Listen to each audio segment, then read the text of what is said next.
Good morning. Good morning. I am so excited to be here this morning. Welcome to Men Heard Too, a safe place where men get to share their truth, brought to you by hashtag Coffee with T. And I'm T. And of course, I'm always so excited to be enlightened by a brother, by a Black man who gets to share his truth from the perspective and from the lens of a Black man. So today we have Bashea Williams, LCSW, CLICSW, is a dedicated father, a licensed clinical social worker, relationship advisor, entrepreneur, and author of the Amazon 7-category #1 book, Dear Future Wife, A Man's Guide and a Woman's Reference to Healthy Relationships. A CEO and entrepreneur who owns and operates his own private practice at Hearts and Minds Counseling, where he works with vulnerable youth and specializes in marriage and family, couples, and individual counseling. His writing, acting, and public speaking has been featured in and on HBO, Men's Health Magazine, Essence Magazine, BET, Bustle, Roland Martin Show, Huffington Post, TV One, Radio One, TV Guide, national syndicated radio shows on ABC, NBC, Fox, CBS, movies and conferences all over the nation. Welcome, Bashea. How are you? I'm well. I'm well. Glad to be here.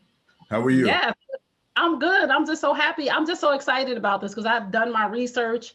I've heard such great things about you from other men. So I'm always excited to hear from somebody who is well respected by his peers, because that is so important. In order for men to heal, they need to respect each other within a community. Yes. So my first question when I come on with my brothers is, and I love to hear this answer because it's so enlightening to many.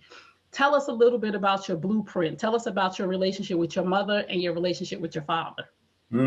That's good. That's an important question. So, so my relationship with my mother is good, right? It's a great relationship. A lot of things that she did for me instilled in me thought process, emotional connectedness. She used to write when I was in college. She used to write me letters to empower me when they would just come out of nowhere. When I was struggling with something, I would just get a letter and it'd be like, you can do this or whatever it is. So she's always been there for me. And I was just talking to her the other day how we used to watch The Honeymooners. So we Oh, used to yes. watch when I was real little, because I'm originally from New York. So we used to watch that every night before we went to sleep. And so we have a real solid relationship. And my dad, our relationship has gotten a lot better. So initially, we didn't really have a connection, right? And I didn't know why, but there was some issues between him and my mother where he wasn't around initially. So they had some, marital problems. So we were just disconnected for some reason. I always felt like because I was the only male in the house for a while that I didn't have a connection with him. The connection with my uncles, I was seeking, the connection. And then eventually we started to develop a relationship as we got older. And so now the relationship is perfect. Oh, So there's no issues now. We can talk about anything. We talk like every other day. Him and my mother are still together, but it's just a different relationship. So I speak with both of them. oh, so they're still together. They're still married. Yes. Okay, so I always have questions when I hear about this, but a lot of people think that because a person is in a home with two parents, that it is like the Brady Bunch. Right. So because a man isn't, because a father or a mother, it could be either one is in the house, doesn't always mean that they're present. Right. So that was essentially what my situation was. So we grew up in kind of like in a hood type of situation, and everybody thought that because my father was there the majority of the time that we had this perfect relationship, we had this perfect family, but that wasn't the case. They weren't getting along, and then we were disconnected. And so while the shell Oh, looked good, the inside hmm. wasn't good at all. So the inside was there was a lot of different just disconnect. I was too young to really understand what was going on, but I felt it, right? You think like you look on TV, you see the Cosby's, you see everybody interacting and hanging out, but for some reason that's not happening in the house. Right, So we right. experienced that, and I didn't see it until maybe until I was like 21, and things started to come out. I started to hear some things, and they started to come to me about different things. And eventually, once we get everything together, they want to tell their story. But Yeah, it was just like a lot of revelations came out late where I had these blinders on where I really didn't know what was going on with my family. Whoa. See, in Black families, let's just be honest, because this is what we hear about Black men. Black families, we are taught to sweep things under the rug. Right. We Right. are taught that house business stays in the house. So how has your relationship with your father affected your relationship with your children? Well, I have one son. So it was, my mother used to say to me, she doesn't know how I learned to father, Oh, because I'm there present for everything my son needs, like emotional, physical, mental, psychological, spiritual. From day one, I was there. I'm still there, right? So I'm in a co-parenting situation, but I never left. And despite numerous custody battles, I never let. I fought for my presence with my son. do you think that was a direct effect of the disconnect that you had with your dad, that I'm never not going to be there for my son? Right. It was something I was missing, so I channeled that into my son. And so to make sure he would never feel the way I was feeling, even though I didn't know the foundation, I didn't know what was really going on. I just knew something was missing, and I never wanted my son to feel that. And I also wanted to kind of like live out that relationship that I desired with him. Oh, that's good. That's good Yeah. stuff. I love this. I love this. So if you're just tuning in, you might have just tuned in. We are here having a conversation about relationships with Bashea Williams. And we are going to talk all about relationships today. I don't really get into like the relationship aspect like most people. We want to know, why do men cheat and all of that. I don't really care about that. I'm talking about relationships with self. I'm talking about relationship with society. I'm talking about relationship with aunties and moms, not just intimate relationships, because everybody's talking about that and nobody's getting to the bottom of anything, because we need to get to the heart of the man, which Right. is why I have you here. So let's talk about self-betrayal, because I know you talk about that a little bit. So I want you to go a little bit into that, because I know there's a lot of us who don't even realize that we're betraying ourselves. Hmm. So a lot of times I was taught, I was actually an angry little boy. And I didn't know how angry I was until people tell me the stories of how bad I was. And I remember always fighting. I remember always fighting my friends. I wasn't emotionally mature enough to say something bothered me, to say something hurt me. So as opposed to talking, I would hit. So immediately I would fight everybody that I knew, family, friends, strangers, whatever. We moved around a lot too. So it was like, and then I got to the point where I didn't have any friends because I fought all of them. Wow. So one day I was just like, yeah, I'm losing all of my friends. I don't have anybody to hang with because I beat them up. And one of the things, like my father used to say, he was like, you just have a nasty attitude. And I didn't know why I was angry. But the truth about it is I was hurting and I didn't know how to communicate that. So I went Right. from being that mean person to being totally subdued, to being totally, I guess, super sensitive, very laid back, reserved, insecure, shy, anxious. So I went from the extreme to that, right? So now, because I don't know what to do with these emotions, I'm holding them in. So a lot of times when something would happen, I wouldn't say anything. So I'm betraying myself because I don't know the voice that I need to use. I don't know Right. which words I need to do. I don't know how to advocate for myself. So now I'm holding all this stuff in. So people are taking advantage of that. And I'm just allowing things to happen. And then I hear like you have to be the nice guy because I want to have friends. Right now I don't know how to keep friends, so I have to be nice to everybody. I gotta let people run over me. Just It's just really betraying myself and not really paying attention to the things that I needed because I wanted people to be okay with me. Mm. I wanted to have people around me. So it was real, and it lasted for a long time. And I probably until my 30s, to be honest with you, to find Ah, that balance, moving into this field where we're givers. Like yeah. I'm in the social work field, the mental health field. I'm a therapist. So I'm doing all these things and I'm still not able to really advocate for myself, but I'm telling my clients how to do it. I'm Mm. teaching other people how to do it, but I'm absorbing Good. everything, no boundaries, no boundaries at work. If a client calls me at 2 o'clock in the morning, they're struggling, I'm answering the phone. it was just really not giving myself the things that I needed. Wow. How did you find that balance between self-care and selfish? Because so many people say, I know some selfish people, almost cussed. I know some selfish people, and who we talking about is self-care. Right. How did you find that balance, and how do we distinguish that balance between what is self-care and what is just selfish? So self-care is, I'm really tuning into myself and saying, I'm just deciding what I need. So self-care is not harm to others. Oh, Selfish is, yeah.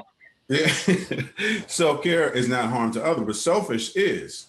Selfish is like, I'm not sharing anything, because I used to be selfish at one time. I remember when I first moved to Virginia, and this is vividly, I remember this. And that's when I was still that mean little boy. And when I moved from New York, I was sitting on my little stoop, and this little boy came, and he had a truck or something like that. I was like, yo, let me see your truck. He was like, let me see your toy. I was like, no, just give me your truck. So that was like, I remember that. I remember those moments. And I think I was like 8 years old. So self-care has boundaries. Selfish takes all of it, right? Selfish is that everything is mine. Nothing is yours. I'm not sharing. I'm not giving you any of my time. And I'm never coming out of that. But self-care is it says, you know what? I need to replenish. I need to make sure I'm all right, because I need to be able to be okay when I'm in a space with someone else. That was so good. Wait a minute. I got to say this again. Self-care is not harm to others. In case somebody needs to know the difference between selfish and self-care is not harm to others. It's not getting what you need at the expense of somebody else. Right. Thank you so much, because somebody needed to hear that today, including me. Sometimes we can't distinguish the difference between, and we're taught, like you said, we're in our field. I'm a certified life coach. We're givers. Right. So we're not taught self-care. So when we start to do something for ourselves, we kind of sort of think we're selfish. So thank you for freeing me today. Yes. As long as it's not doing anybody any harm, I'm okay. Right. So let's talk about, and this is so good for both of us, right? So I know this is good. Failed relationships as a relationship expert. I don't even know where to start with this one. So I can start before so my whole book is kind of like my process of healing. My whole book is kind of like my journal, my diary in a sense. Also just knowledge that I get from other people, other people's experiences, answering their questions. So prior to even getting into the field of being a relationship advisor expert, I had a failed relationship in college. I had this idea that I was going to go to college and I was going to find my wife. And the day we graduate, it was going to be the day we get married. We're going to go get a house, picket fence, the dog, kids, all that. So really naive to relationships, right? And so I had this idea, and then the relationship fails. I get cheated on. So I'm like, oh, this is not safe out here in these college streets. And then I started to really pay attention, because the people around me were kind of doing their thing. But for me, that didn't influence how I was going to operate in my relationship. Right. But once I saw it around me, and then it happened within my relationship, I said, nah, it's not safe. So what I began to do is journal. And so I began to understand myself and also understand relationships. I did a deep dive into relationships, the psyche of man, the psyche of woman, how they connect, all those different things. And I was giving people as advice on how to help their relationships. But I wasn't able to sustain a relationship because I never did the work. I never healed myself. And I never gave myself an opportunity to say, you know what, this, because of that relationship happened, doesn't mean that I can't recover and be in a healthy relationship. So what I was doing, I was blocking every opportunity to get emotionally connected with any woman. Wow. But when it got close, I would sabotage. Before we even started, I would say, this is not something that I'm looking for. And when I felt myself to get emotionally connected, I would take a step back and pay attention. And I'm constantly looking, or I would take that emotion that I would meant for that person that I'm seeing or messing around with or whatever it was, and I would put that on paper. Oh. So they don't get the real heart. They just get the action, right? I can commit to the action, but I'm not giving you my heart. That's some good listen.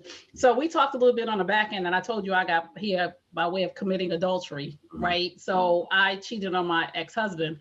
And from a man's perspective, because this is a question I like to ask, because I never really had this conversation with him, because he's not vulnerable enough to have this conversation. What does it do to a man? Because we know women, we always talk about women get cheated on, women are broken, women are hurting, and what does it do to a man when he's cheated on?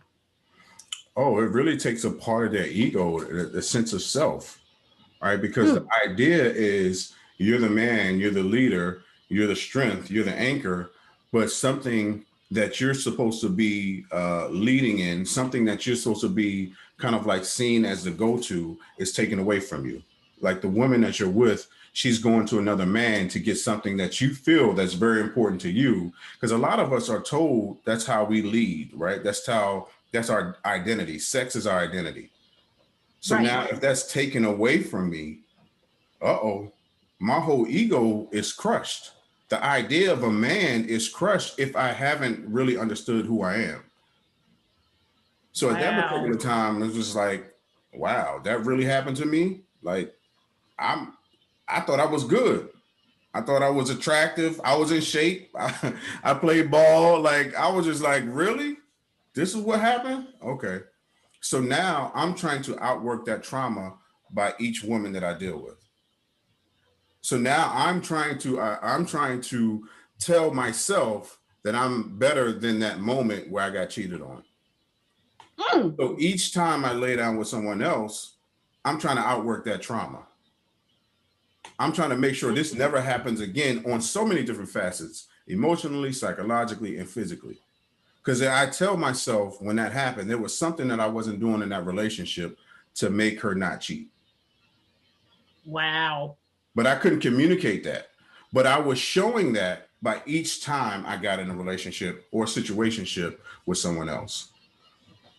Wow. I just want the world to understand that men hurt too. We always talk about, we don't talk about the fact that women cheat, first of all. So a lot of people are so surprised about when I share openly. Like, when I first put my book out, I said, it's healing time, restoring hope in women after infidelity. And women were like, oh my goodness, my man cheated on me too, and it's horrible. And I said, no, I was the one that cheated. They were like, what?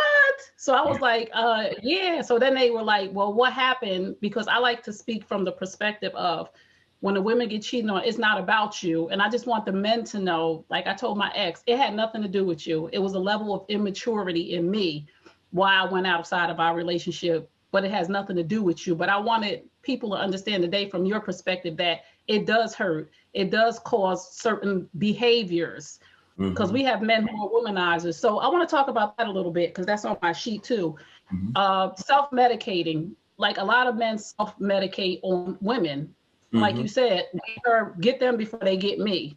How do we as a society help men? Like most of us self-medicate on alcohol. Well, these are the things we talk about self-medicating: alcohol, drugs, food. How do we help men support them through not using women as self-medication? Because it is actually hurting women, but I don't think that you guys or men are doing it on purpose. So how do we help in that instance? Well, I think part of it is really educating us on that we're also hurting ourselves.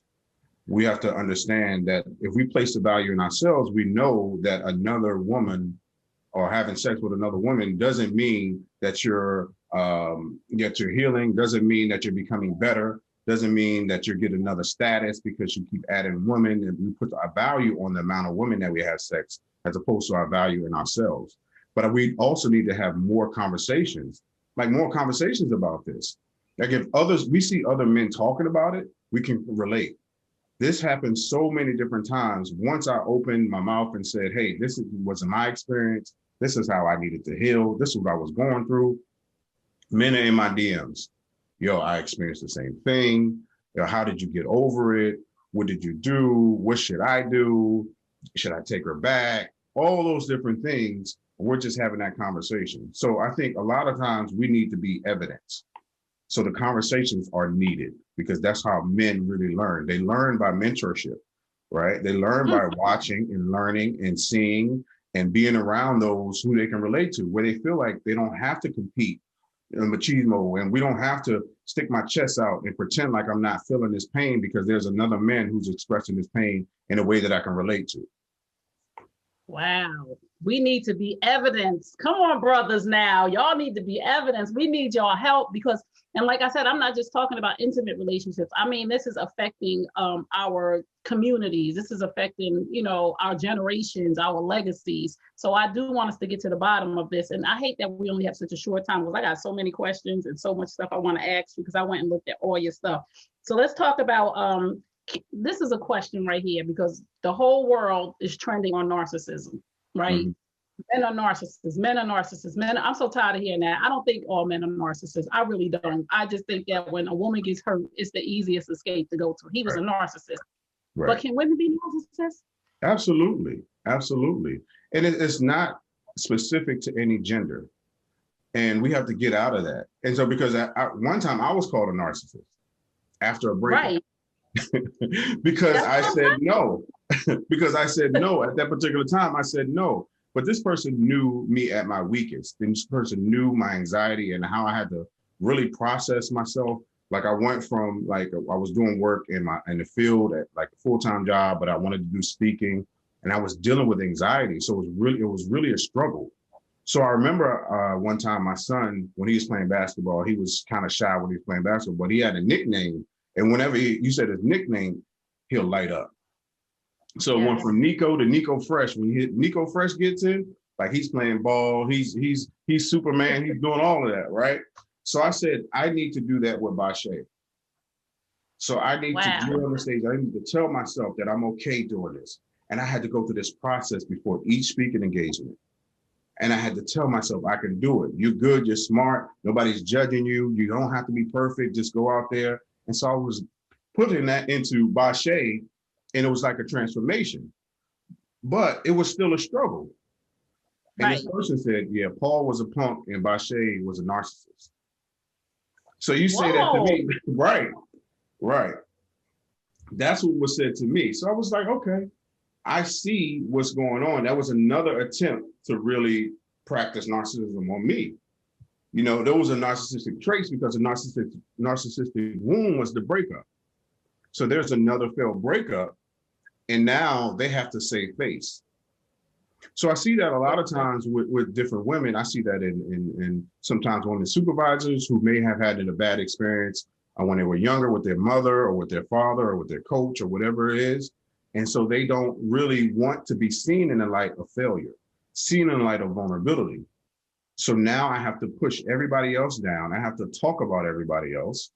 I have to get ahead of my vulnerability and make sure nobody sees my weakness unless I'm playing on it so I can get you to invest into me, and then I take advantage of you. I'm about to leave right now. That, if anybody did not understand narcissism, you just really broke that down to really distinction of what a narcissist is, because you just helped me. I'm telling you, I'm always on here to learn and grow, but you just really helped me. Something just clicked inside of me, but I'm gonna write about that later when we get off of here. Okay. So women can be narcissists, right? Narcissistic wounds happen.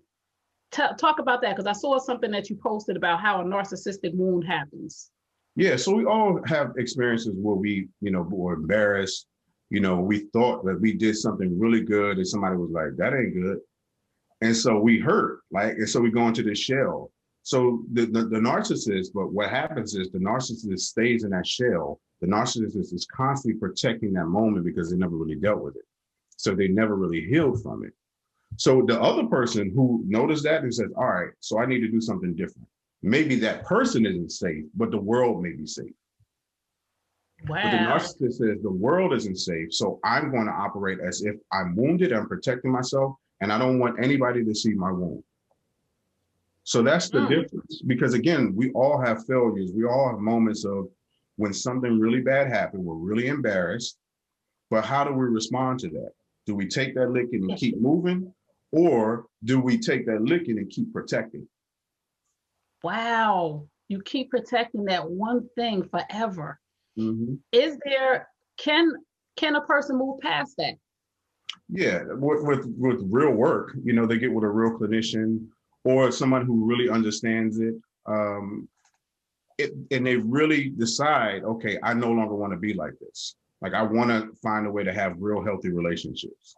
And so I want to be vulnerable. I want to be okay. And it has to be somebody that can really help them through this process. It's not an easy process because they have to go back to that childlike self, that child and the inner child to say, hey, it's okay to come out. It's okay to heal. Right. You're no longer that, because they pop up anyway. They pop up on the shoulder and say, nope, somebody's trying to get us, protect us. Wow. I hope everybody listen, because society says if you're a narcissist, that's it for you for the rest of your life. Like, you're done. That's who you are. But there are ways to work around those narcissistic behaviors. And how do we distinguish? This is another question. And then I'm gonna move on to something else because I got a lot of stuff to ask. How do we distinguish if a person is a narcissist, or like I've seen a lot of men who have been portrayed as narcissists, but I actually think that they've learned some things from their mothers that they've watched. And I think it's just some behaviors that they might have learned from this being in a home with a single mother. So how can we distinguish if we're dealing with a narcissist or if we're just dealing with somebody who just has some issues of behaviors that they picked up? So there's a difference between a narcissist, like a clinically diagnosed narcissist, and then us who have narcissistic traits, right? So the narcissistic trait is something bothers me or something happened to me, so now I'm protecting that. But I'm still showing empathy to somebody else. I'm showing empathy to other people. I'm able to come back from that moment. I might not give you access to the thing that you hurt, but I'm still empathetic to you as a person. Now, the narcissist is no empathy. The narcissist constantly has to be boosted, everything is grandiose. Everything they do is the biggest thing in the world. Like, I used to hear this one person used to go online and says, oh, I got invited to an event. I have this event that I have to go to. Somebody invited me to this like speaking event or whatever. And it literally be like happy hour. But they were, it's just like, I'm going to an event. So it was just like everything that they did was so amazing, was way up here, but you're just going to happy hour. Like, and everybody's invited. So that's the difference, So oh my goodness. Yeah. Bashea, this is so good. No, because you are breaking it down where we can actually understand. Oh, okay. That's good. Everybody's invited. It's happy hour. Right. It's not an event. It's a weekly happy hour. Right. I love this so much. So you talk about how you used your book as a personal tool to heal. Yes. Tell me a little bit about the book, and then tell me how and why you use it as a tool for you to heal. So what I used to do, like I said, whenever I had my experiences, I would process them through writing. And I've been writing since middle school.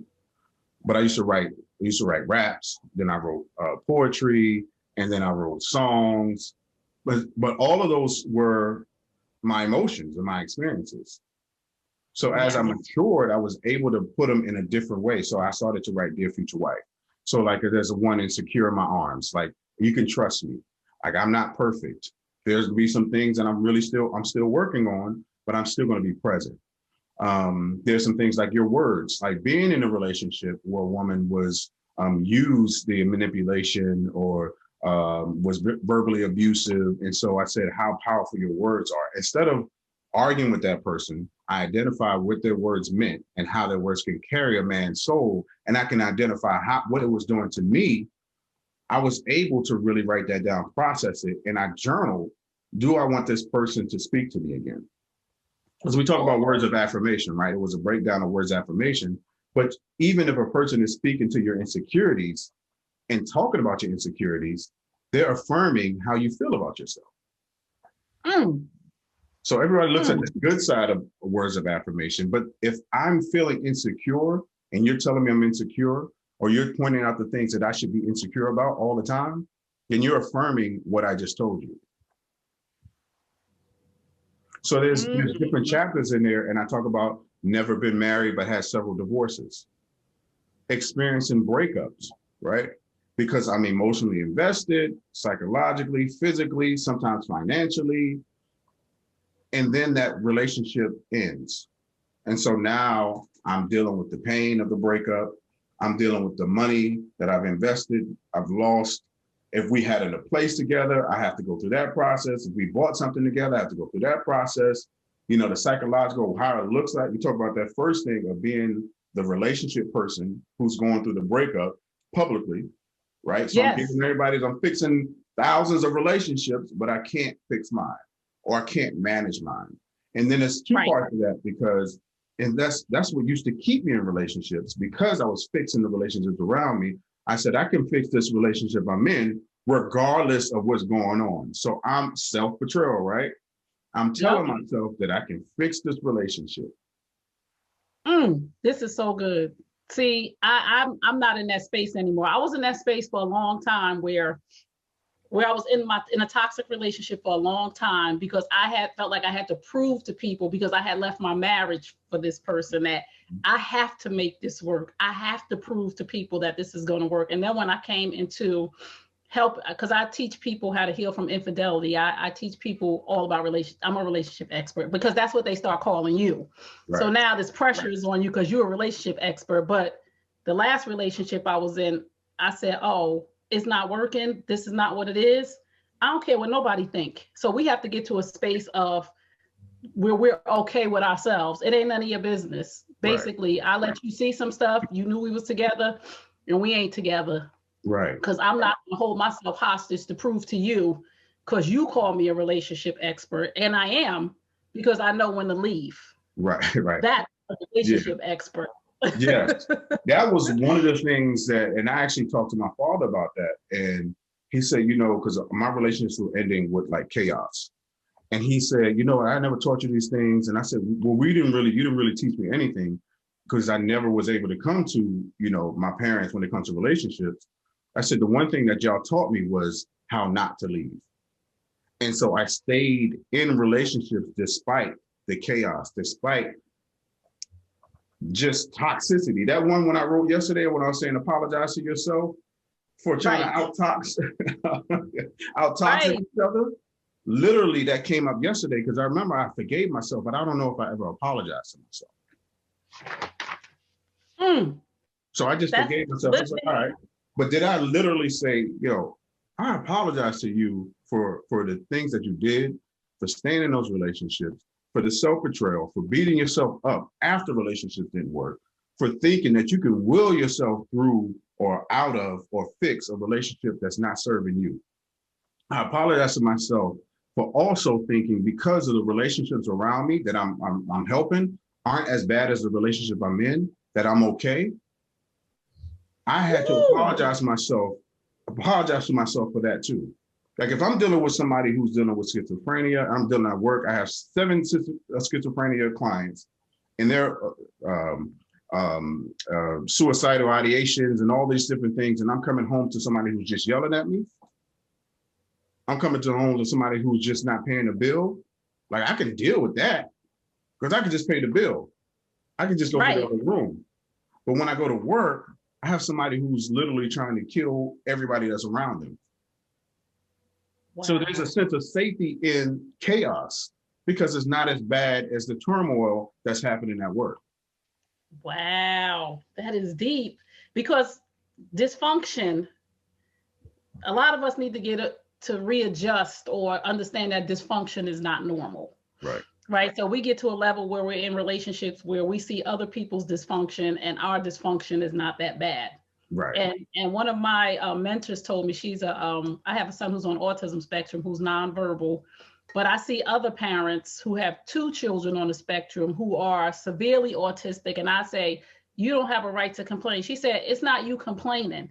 Your thing is no smaller than theirs. That's their situation. They have 2 children on the spectrum who are severely autistic, but you're tired too.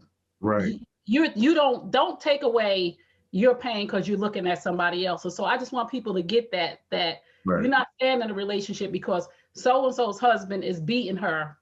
Right. So thank God he's not beating me. He's just yelling and screaming and verbally abusing me. But my situation is not that, because he's not punching me in my eye. Right. Yeah. Right? Yeah. I think it was because, going back to your point about talking about you're an expert when you learn how to leave. That was huge for me because I did not know. So I would do the thing that a lot of us men do. We sabotage and make the woman leave because, or we stay in a relationship because we don't want to look like the bad guy, but we don't realize we're being worse by staying in something that we don't want to be in, because they're still carrying on as if you really want to be there, but they know something is missing. We know something is missing. So each time we engage with that person, we got to do some convincing that it's okay. We got to do some stuff that tells us, all right, I'm staying in this relationship, but I really don't want to be here. So self-betrayal, right? I'm constantly beating myself up for choosing. I'm beating myself up for staying. I'm beating myself up for not leaving. And so I'm trying to I want her to beat me up so she can leave. Right. Which is toxic. So toxic, right? And it wasn't until like a couple years ago, when my last relationship, the relationship before my wife, sorry, 2 relationships before my wife, when that relationship ended, I said, you know what, I'm no longer operating like that. And one of the things that I held on to stay in that relationship was I had my book coming out. I was turning 40. I just started my own practice, and I was going full-time private practice. So again, I was committed to that vision. So I was trying to keep the things in place so that vision becomes true. No matter how toxic it was, I was staying in a job, I was staying in a relationship, I was connected to friends and family because I wanted this vision to look good. Yep. But it wasn't serving anybody until I set those boundaries and that relationship ended and all those things had to die and I had to really fully submit to God. Because he was telling me, he woke me up. I'm going to tell you, he woke me up. I think it was like 2017. He woke me up. He was like, let her go. Literally it was like 3:00 in the morning, let her go. That's what I heard. So I got up the next morning and I told her. But maybe that wasn't God. Maybe that wasn't God. So I went back. We broke up, went back, broke up, went back, broke up. And I remember, I think it was February when the Eagles won the championship. I was feeling so good. I was single, feeling so good. I was just like, I'm free. I could finally have clarity. The Eagles finally won the championship. But what did I do? I decided to go back into that relationship. Wow. Self-betrayal. Yeah. And sometimes we go back just because we know the person, and it's fear out here of starting something new with somebody we don't know. At least I know this person's crazy. So we got to get away from that.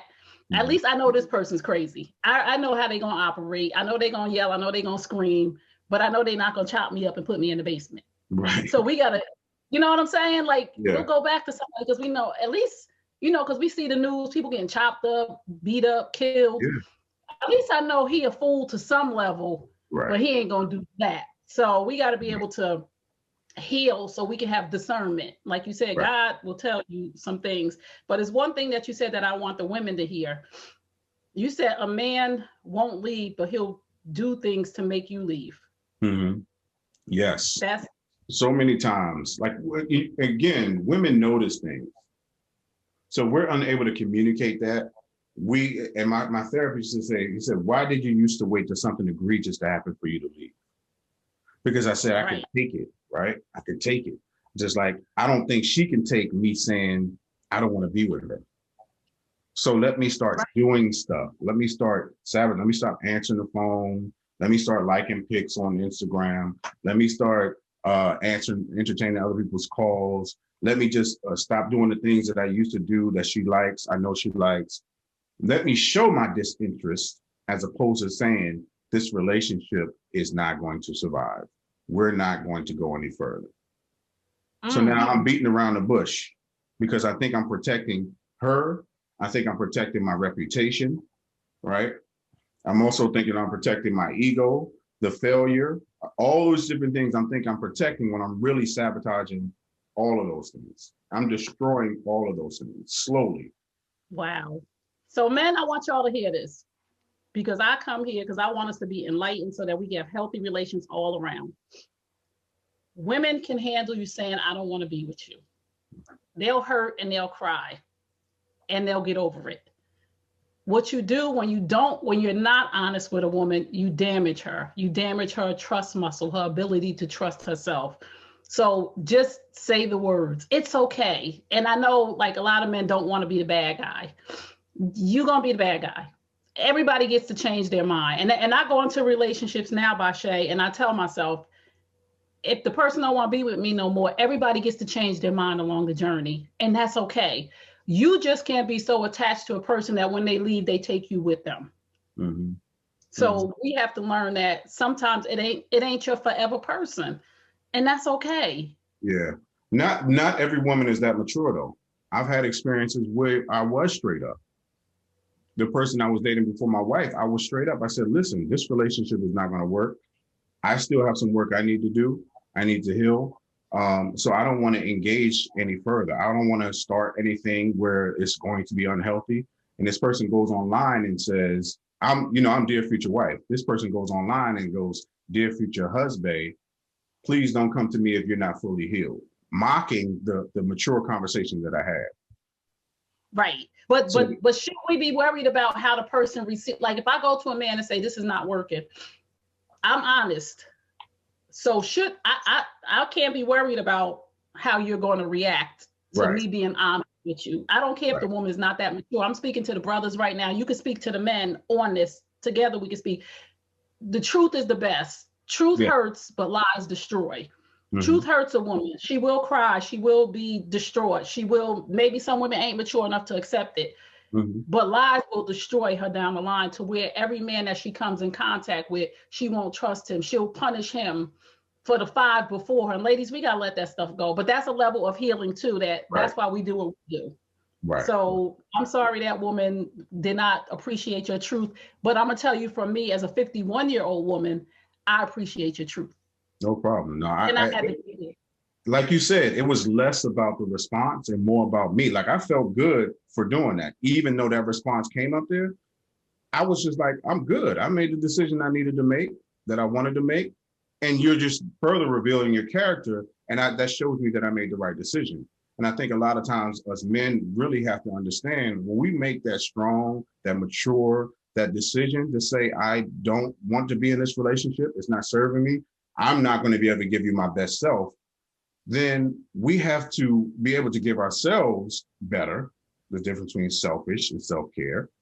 Yes. Give ourselves better. So now we can get into the healthy relationship that really is for us. Because if I didn't make that decision, I would have never found my wife. I would have never been able to love my wife or receive the love that I get from my wife if I didn't make that decision. So that took a level of growth for me. Yes, I love this. So it was something so clear to me when I read this. You are called an intellectual emotionalist. Mm-hmm. I love this. Someone who understands what a man thinks and what a woman feels, helping the two meet and have common ground by encouraging emotion and logic to agree. Mm-hmm. Come on now, that is so good. Listen, talk a little bit about being an intellectual emotionalist. So what I try to do is normalize the emotions that men have, because growing up, we're told we can only exercise anger and happiness, those two things. Other than that, we can't talk about being sad. We can't talk about being hurt. We can't talk about being indifferent. We can't do those things, right? We're not emotionally mature because we're not given the tools or the language to talk about that. So if I'm in touch with my emotions and I can express them, then logic and emotions can meet. And they say women aren't logical, but women have a lot of logic. Like to minimize and say women don't have logic is silly. There might be some like medically, hormonally, there's some things that women have, but that doesn't take away full logic. Right. Like you telling me we can't have a conversation about how we feel and what we think? Yes, we can. We just need to communicate and really understand and be patient with each other, trust each other, and be honest with each other. Honesty. Mm-hmm. Dear Future Wife series that serves as a man's guide and a woman's reference. Your goal is to influence healthy relationships by having compromise, consideration, and understanding of how people interact. So tell me a little bit about Dear Future Wife, because I really want to know about this. And I love your interaction with your wife on social media, because so many people be talking about I'm private. You ain't private to that degree. Listen, you talk about that a little bit too, because I think that people said to me, because I was in a relationship that didn't work out, why would you put him on your social media? Everybody that's a part of my life really is on social media, because I'm a very transparent person. That's just who I am. And they said, what if it don't work out? I said, what if it don't work out? Mm-hmm. Then it just don't work out. But so many people say, a lot of men say this, I'm private. Mm-hmm. So I see you and your wife, and I'm just like, yes, I saw y'all for Valentine's Day. I was like, yes, look at this. So why is that important? And then tell me about Dear Future Wife, the series. So I think, to speak to the whole privacy thing, I think it really depends on you and the relationship. So we were private until we got married. Nobody knew about our relationship except for like close people right. in our family. So we were very protective because people wanted to know what was going on with me. Again, I'm in the field of Dear Future Wife. I'm in the field of relationships and stuff like that. And I've had relationships where they wanted desperately to be public, because it wasn't because they wanted our relationship to be shown for our relationship. They wanted to let other women know that I was in a relationship. It was more about that. I remember even like coming up with this idea with somebody I was dating. I said, hey, this is what I want us to do. I want you to pick an outfit, right? Just send me a picture of something that you want to wear. And I have to guess, or I have to come up with a date plan around that particular outfit. Like a fun little thing to do, right? As soon as I said that, oh my gosh, I'm gonna put this on the internet. I'm like, we ended up never even having a date. Wow. Never even having a date, because it was so focused on the internet seeing my idea, and I was unable to implement it in our relationship. Oh. So if I had women that say, represent me online to let these H's know, or let these B's know that you're taken. Because if I'm writing Dear Future Wife and you have people like loving it, people are coming on this like, oh, pick me, pick me. They might be joking or not, but for the woman that I was with, they might see it and be like, nah, something must be going on with them. So let them know. Or they go and like their comment just to let them know that they're there. So for that point, because of my experience, I said, you know what, any relationship, I want to build it because I don't want people to have access, because people will follow just based on my following, will follow whoever I'm dating just to see if I'm really the person that I'm saying. Like how they want to see my love in action, right? And they want to see consistency. And so I'm not one that fakes online. Like if we're not in a good space, I'm not going to be pretending and taking a photo shoot if we're not connected. Right. That's me. Yeah. But like I said, for me, people always say, keep your relationship private until you know it's permanent. Nothing's permanent.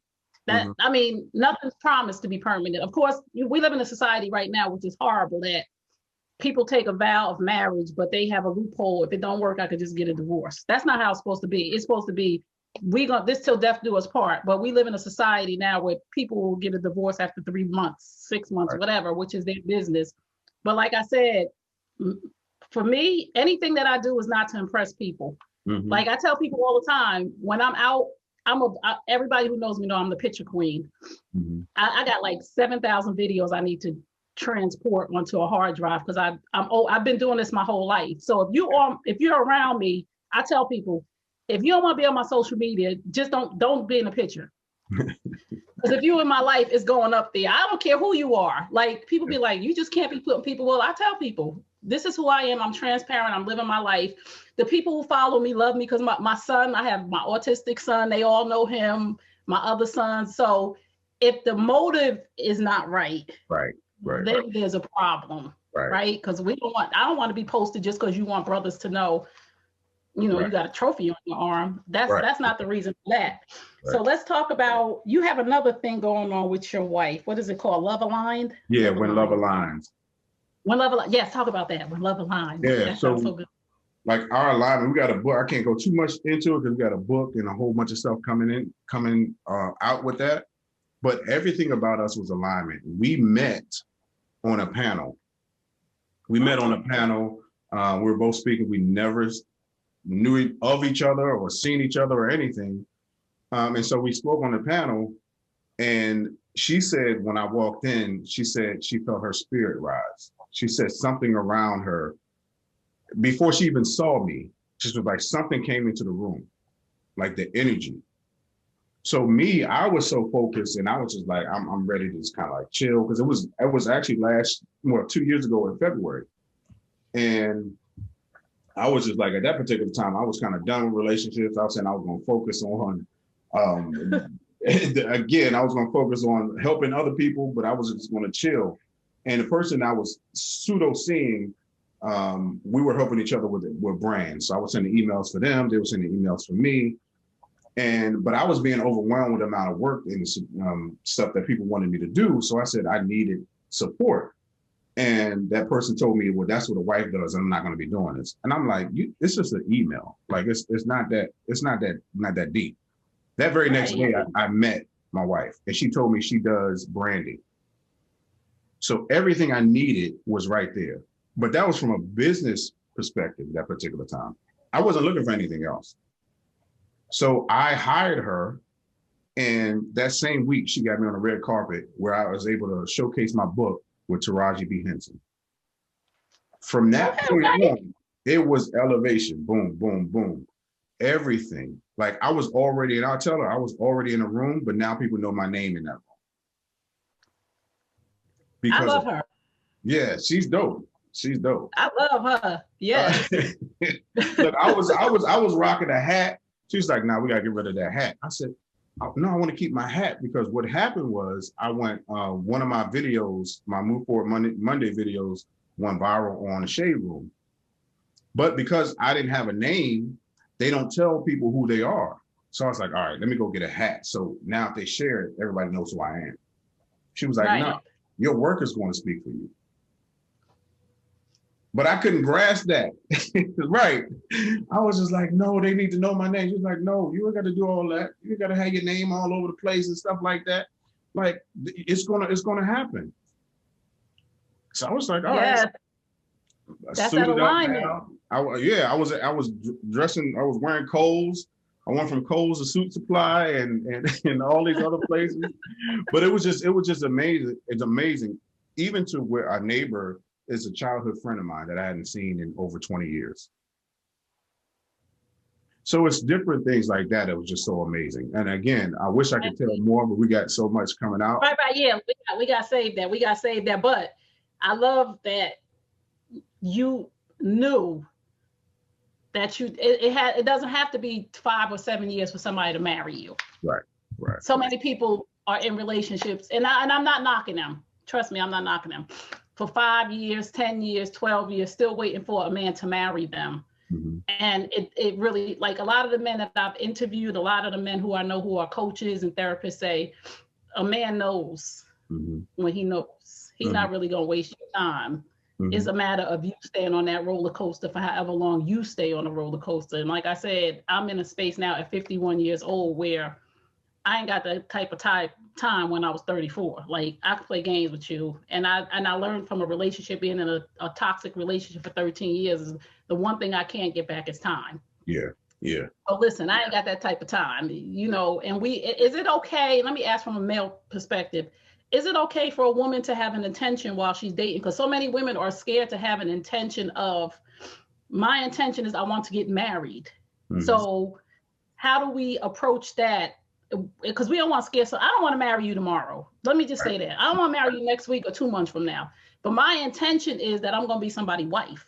Right. So is that okay to have those type of conversations when you're dating? Absolutely. I mean, you can talk about the ultimate goal without trying to make it tomorrow. Like we talk about 1-year plan, 5-year plans, whatever it is in business and everything like. But yes, I don't want to just be in a relationship dating someone for the rest of my life. You make it clear. Right. You don't even have to say marriage. You can say, I'm not going to be dating for the rest of my life. Like at some point, the relationship has to evolve. And I tell this to men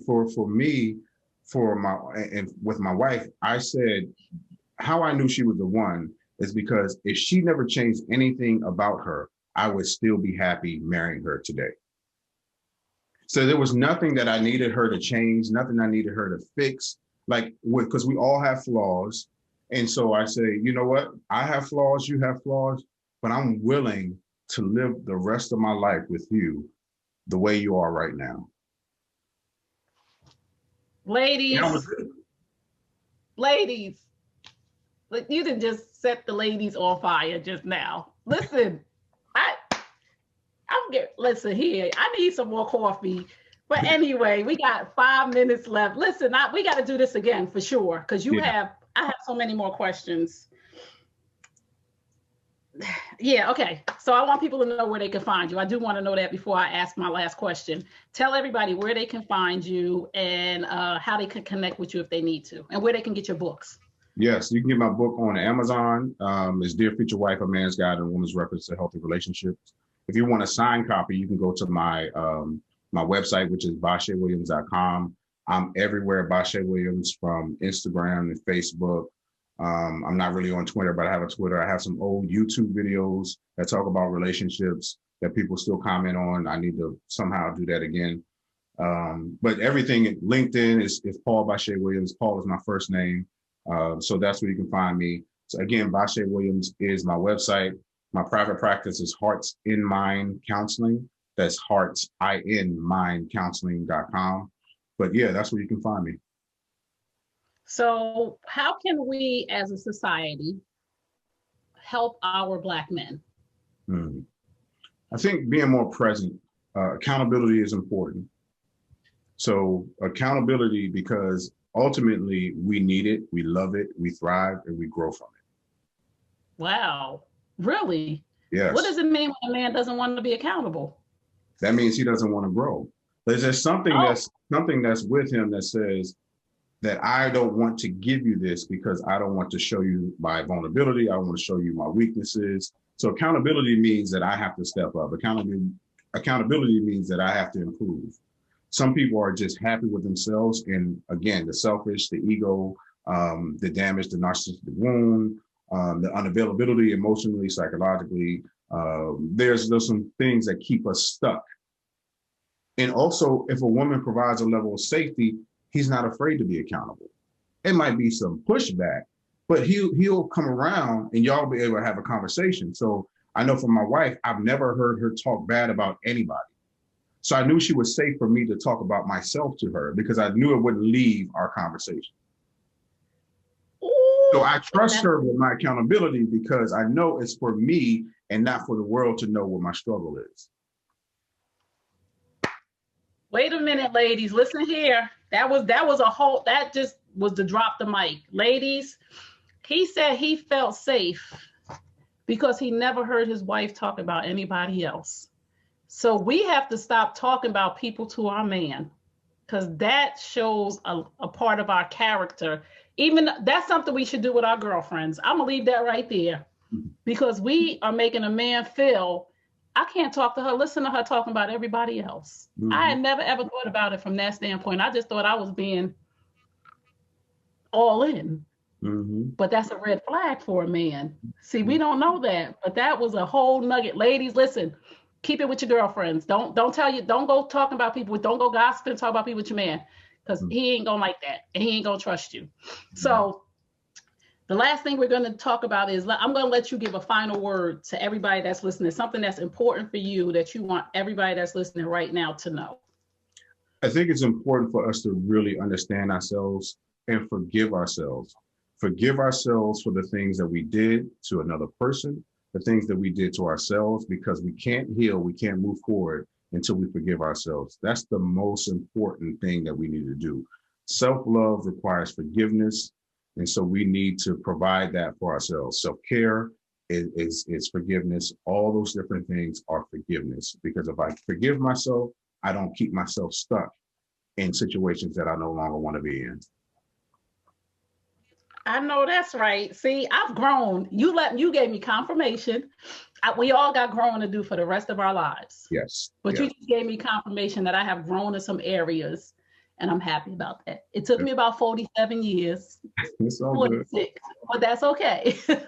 I'm better for it now. So Thank you, everybody, for tuning in. Bashea, like, you are a wealth of knowledge. I definitely have to do this with you again, because 1 hour is just not enough time, because I have so many more questions, because I went and looked at your work and I am pleased with you. God is pleased with you. Thank and you. Just please keep on doing what you are doing, because our men need it. We don't need to tear down our Black men. We don't need to accuse them. We don't need to point fingers at them.